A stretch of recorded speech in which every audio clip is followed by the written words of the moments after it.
I'm JoeMontes. I'm running because, like most people, I'm very frustrated about what's happening in DC. I think it's broken. I don't think there's two parties at work anymore. I think that they're one party in DC because both of them do and say the same things, they vote the same way, and they produce the same horrific results for all of us.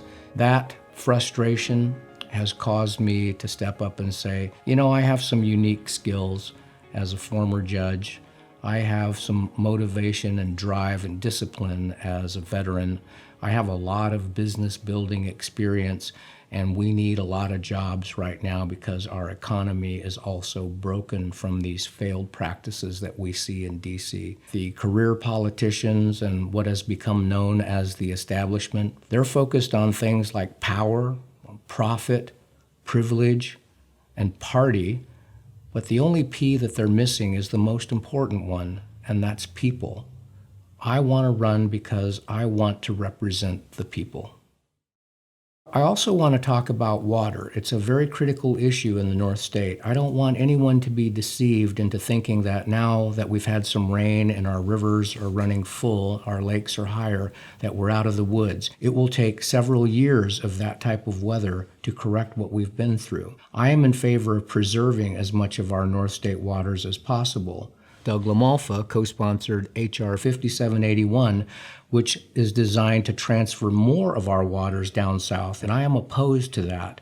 Again, we need to preserve our waters. We need to focus on building storage. We've been talking about the Sites Reservoir since the Eisenhower era. It's enough talk already. It should be something that we act upon, not just something that we talk about every election cycle, so that we can assure ourselves that we have enough water for farming and for living in the North State in the future.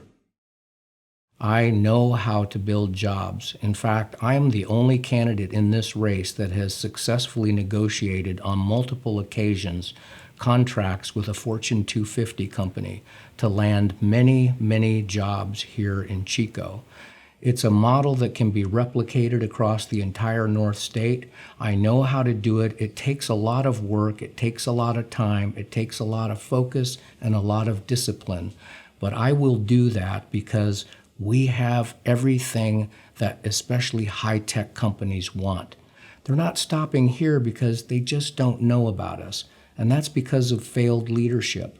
I believe that your congressman needs to be actively working with companies to bring those jobs here.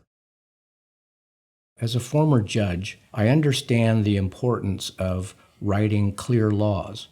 I most importantly understand how judges are going to interpret those laws. When you know how they're going to interpret it, you can write it in such a way as to avoid negative scrutiny, and that will allow the law to survive and perform its function. And that's a critical thing for people to know.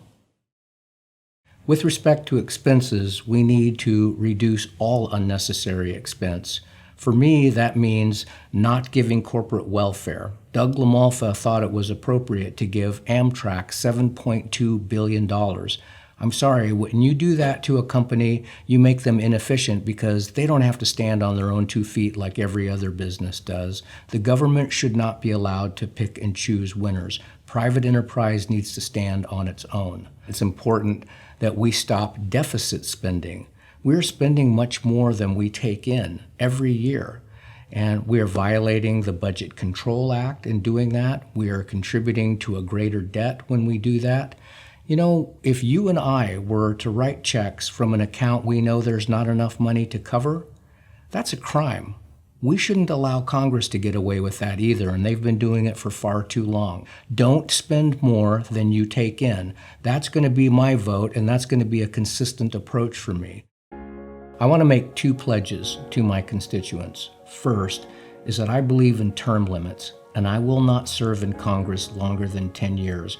I want to be there long enough to get to a senior position and affect the majority of change that I can, and I'll be ready to come home. I think that's the way it should be under a citizen legislature. The second pledge that I want to make is that Congress has inappropriately exempted themselves from Obamacare. They have said to you and me, it's good enough for you, and if you don't participate in it, you will be penalized. Yet they created an exemption for themselves under the 50 people or less rule. It's a lie. There are more than 20,000 people associated with Congress. And because they've given themselves the exemption, you and I bear the majority of the cost of their Cadillac health plans. I would join with Senator David Vitter of Louisiana, and I would shame every member of Congress into accepting Obamacare, because if it is good enough for us, it should be good enough for them, and then we'll see how quickly we have health care reform. I'm JoeMontes, and I approve this message.